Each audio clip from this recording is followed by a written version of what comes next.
Hi everyone and welcome back to the channel. It's great to be back on here after a short break during the summer holidays. I hope all the children out there are feeling rested, and I hope the parents, you're not feeling too tired with having the children at home over the summer period. I hope you've all had really fantastic holidays. It's been a little while since I put a video on here, but as we move back down towards the beginning of the school year, September 2022, I am going to start to put more videos onto the channel now in preparation for all that time. This first video is going to be about what to expect if your child is moving into year 2. I would recommend that if you have a pen and paper handy, just to make some notes on some of the things that I'm going to tell you about, just because there's going to be some interesting questions you might want to ask your new school teachers to best support your child moving into this next year. So first of all, I want to talk to you about, in year 2, the assessments that the child will be doing. So it's sort of the first time that the children in primary school are asked to do some sort of assessment, which gives the teachers in the school a benchmark for where your child is at academically regarding their attainment. Now, that is called the year 2 SATs. The children don't usually find out about these if they don't want to worry the children, especially with them being so young, and you should probably do the same. So although they're going to be doing these SATs, the teachers will probably refer to them as quizzes, and don't like to tell parents when they're taking place because they don't want the parents to put unnecessary pressure on the children. However, it is good for the parents to know in the back of their mind that these will be taking place towards the end of year 2, around sort of April time. And if you want to know more about these assessments, please check out the video on the year 2 SATs, which is on the channel from last year. So that's just something to think about. You might want to ask the new teacher about when the SATs might be taking place within your school. The next thing I want to talk about is phonics. So at the end of year 1, the children will have done a phonics assessment called a phonics screening, which tells the teachers how well the children have picked up their phonics, learning their sounds. Now, occasionally, if a child hasn't managed to pick up their sounds, or they're new to the country, or they're new to the school, the school might want to continue teaching the child phonics until they feel like they have reached that required level. At the end of year 2, any child that didn't pass their phonics assessment in year 1 can retake their phonics assessment at the end of year 2, and therefore will be doing some phonics lessons during that year. So one question you might want to ask the teacher is your child going to continue learning phonics? Did they pass their phonics screening in year 1? If they do need to do extra phonics, what can you do to help them to make sure they pass it at the end of year 2? If your child has passed that phonics screening, then it's most likely that the school will then begin to teach the children about their spelling rules that they need to learn in year 2, and also about the year 2 common exception words. Now, the common exception words are a list of words that the children need to know by the end of year 2. Now, you can ask your teacher about these words. For example, what order they might be teaching them in. Usually schools do weekly spelling tests, so which common exception words do the children need to know for those? But also they are freely available online. If you just type into Google year 2 common exception words, you can find them online. There are also some spelling rules that the children need to learn in year 2 as well. And you might want to ask the teachers, what spelling rules are you going to be learning?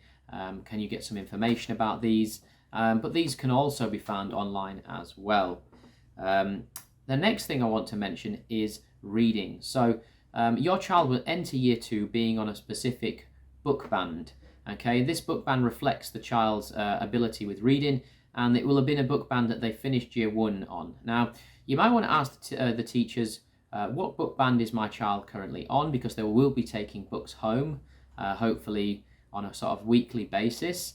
And then you might want to ask them, okay, so what book band is my child expected to reach by the end of year 2? So then you can sort of have in your mind what kind of book band they need to be working towards. Now, that doesn't mean to say that you need to force your child to go up book bands before they're ready, but it's just a good idea to have that in your mind as your child's moving through year 2. So another question you might want to ask the teachers is, what book band is my child currently on, if you don't know already, and what book band should they be on by the end of year 2?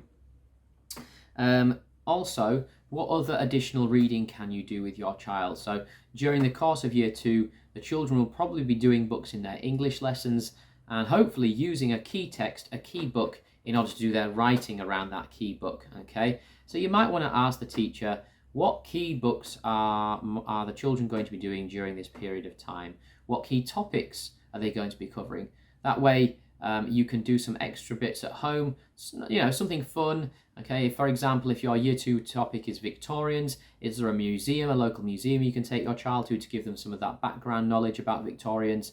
If your child is doing a book about a different country, is there a way that you could possibly research that country and learn about that country in a fun way, so about the food and the culture possibly? So what kind of books are they going to be doing in their English lessons, and how can you help your child to give them a really good background knowledge about those books? Okay. Is there a reading list also? Some schools have reading lists, and what is that reading list? So that's another question you might want to ask. Moving on to maths now.